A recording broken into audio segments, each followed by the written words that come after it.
So hello everyone, welcome back to my channel. आज हम करने वाले हैं डेरिवेशन ग्रेविटेशन का। एंड ये ग्रेविटेशन का जो डेरिवेशन है वो मोस्ट ऑफ दी स्कूलों में दिया जाता है ये क्वेश्चन। सो आप अच्छे से इसका प्रैक्टिस करके जाएगा। ठीक है, जो ग्रेविटेशनल फोर्स है आज हम उसका डेरिवेशन करेंगे। So suppose we have two object, right. बस दो ऑब्जेक्ट है ये। ठीक है, इन ऑब्जेक्ट का जो मास है ना, ठीक है, m1, जस्ट सेकेंड, सॉरी, या m1 एंड m2, राइट। और इनका जो यू नो कलर चेंज करती हूँ, पॉइंट ऑफ सेपरेशन जो है ना from their centre to centre, वो है इक्वल है आर के।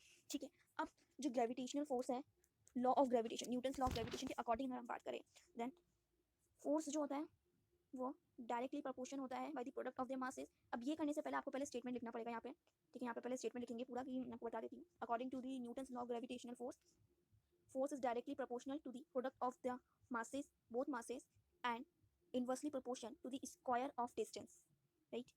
चलिए, तो अब इसको स्टार्ट करते हैं। तो स्टेटमेंट लिखने के बाद मुझे पता चल गया है force is directly proportional to the product of the masses. ठीक है, both masses m1 and m2। ठीक है, देन एक और इक्वेशन वन मान लेते हैं। सेकंड बात मुझे अभी पता चली, जो फोर्स है ना वो डायरेक्ट इनवर्सली प्रोपोर्शनल है स्क्वायर ऑफ डिस्टेंस। सिर्फ डिस्टेंस तो आ रहा है लेकिन स्क्वायर ऑफ डिस्टेंस के इनवर्सली प्रोपोर्शनल। ठीक है, अब दोनों ही इक्वेशन को, इक्वेशन टू, अब दोनों ही इक्वेशन को मैं कंबाइन कर लेती हूँ। है तो दोनों फोर्स ही, अब इनको कंबाइन कर लेती हूँ। ठीक है, कंबाइनिंग बोथ द इक्वेशन, यहाँ पे स्टेटमेंट लिख देंगे आप कंबाइनिंग।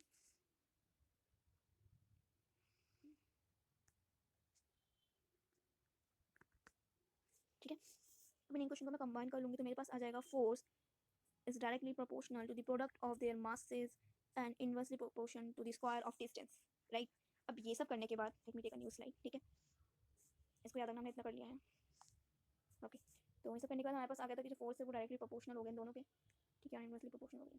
अब हमें प्रोपोर्शनल का साइन, आपको पता होगा जब हम प्रोपोर्शनल का साइन हटाते हैं ना, when we remove this proportional sign then we have to take a constant, right। अब in this case I'm going to take the constant as g, जो कि है ग्रेविटेशनल कांस्टेंट, राइट।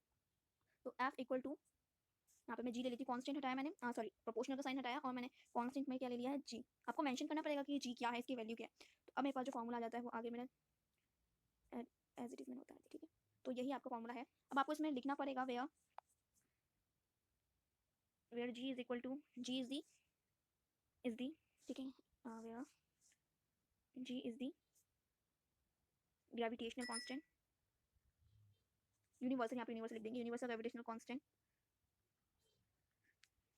फिर यहाँ पे हम वैल्यू लिख देंगे जी की, जो कि है 6.67 इंटू 10⁻⁻11। ठीक है, एंड आप यहाँ पे यूनिट भी मेंशन कर सकते हैं जी की,